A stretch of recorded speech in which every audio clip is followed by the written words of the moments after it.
Hey, you guys. So I wanted to touch base with you about the New England serial killer, and I just wanted you to know about these cases because I didn't know a lot of information that I reported. So I just want to give you more details about it. So I took a lot of notes, and and when I was taking notes and trying to follow the case, there's a pattern here because usually when serial killers, they go for patterns. They go for young girls who don't have families, runaways, prostitutes. They're in their 20s or teens, and mostly there are women, but and sometimes men too. And I noticed with this killing that is majority of older women, like in their 50s, their 40s, and their 30s, which I thought it was very odd because usually with serial killers, they go for younger people that don't have any families. They're runaways, like I said, or they're prostitutes or a druggie, whatever the case might be. So it was just very interesting that these women were a little bit older and younger. They were like in their 30s, their 50s, and it was just very strange. And all were women except for one unidentified body, um, but they're not saying if it was a male or a female. But there's the police officer saying that it might be a woman, but they're not 100% sure. So this is what I know so far.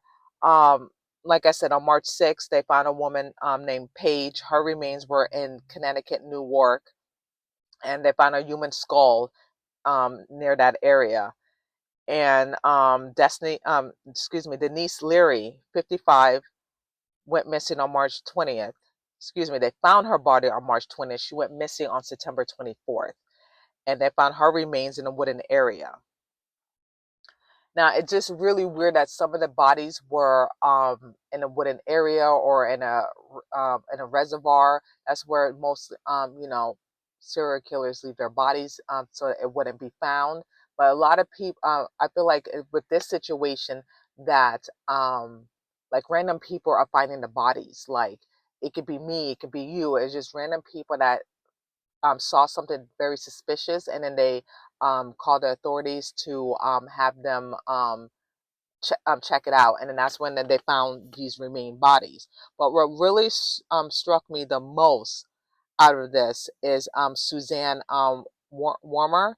Warmer. Hopefully, I'm saying her last name correctly. So pardon me if I mispronounced it. At 58, she was found in a cemetery, which I did not mention in my last video, in a cemetery in Connecticut. The weird things was she was dismantled. Okay, she was dismantled, and she dismember. Excuse me.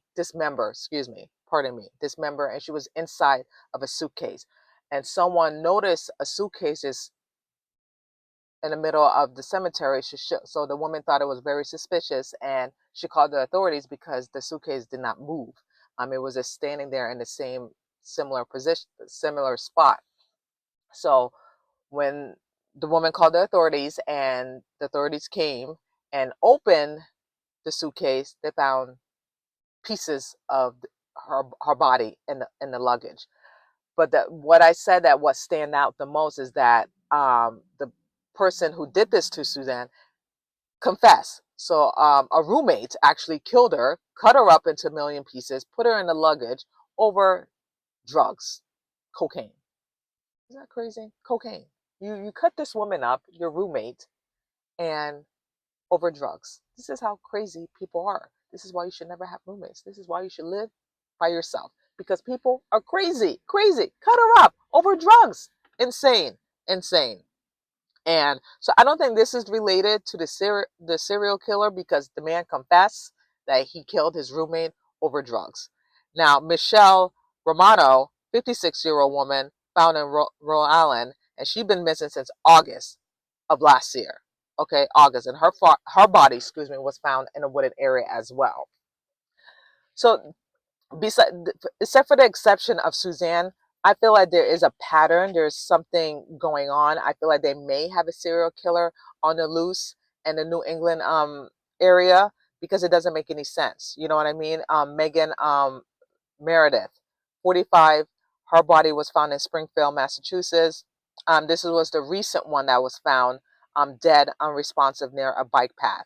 And this was last April, so obviously last month this was found. No cause of death, like I said, has been released yet. Another identified male skeleton remains found in Connecticut, the area, Killington state. They found that body in State Highway 3 in a wooded area again, and another identified body in Massachusetts.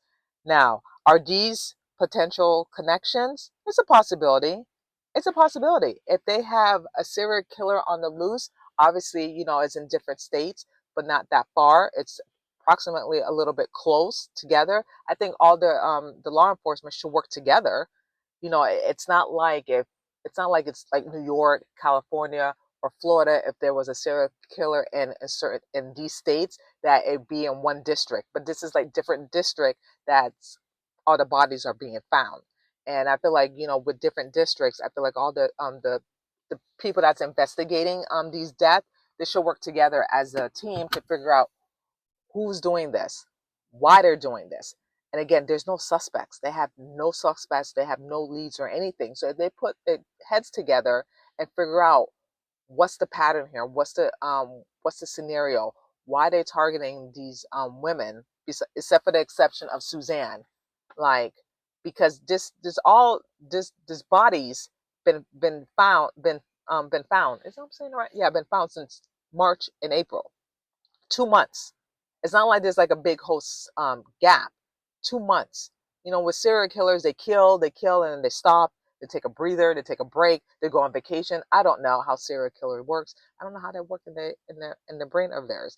And then they stop, and then after that they resume killing because they had that urge, they have that fantasy, to kill again. Who knows? In their sick mind. Who knows? Who knows? But my thing is, I feel like the community of New England, they should be aware. They should know. And I know that the authorities, they don't want to scare the public. They don't want to scare the people. And I understand that too. However, you definitely have to be transparent. You have to definitely let the community know what's going on, because people need to feel safe.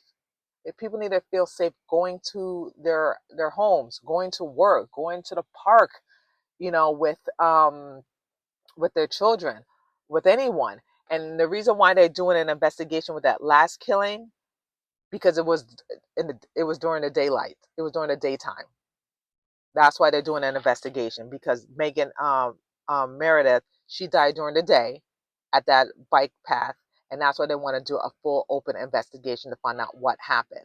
And my thing is, I believe they know, the authorities, they know, they're just not saying anything because, again, they don't want to scare the public. But if they do know some type of information, I'm not saying they should tell the community everything, but they should at least tell the communities of New England, the residents, something, instead of like keeping quiet and trying to find the killer.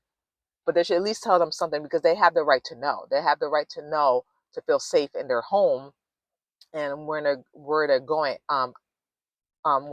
like in and out of their school, work, park, whatever. I think the public needs to have the right to know what's going on. And I feel like they need to be very transparent to the community to let them know what's going on.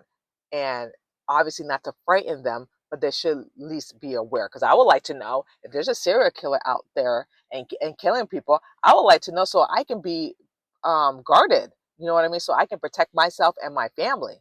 But just to be in the dark, that's a little weary. That's a little scary. And I know what the police are trying to do, and I respect that. However, it's good to be transparent to the communities, to the residents, so they at least know what they're up against. That's all. I think that's the right thing to do. Excuse me, I'm a little thirsty. So I just wanted to give you that information, what I know. And I just have a question for you guys. Are these are there potential connection to this murder, to the serial killer? I believe so. I think they are. I think there's patterns in the serial killer. There's no clues that they have presented the authorities. What else? What is really going on here? It's happening in different states of the killing, and the authorities need to share some information.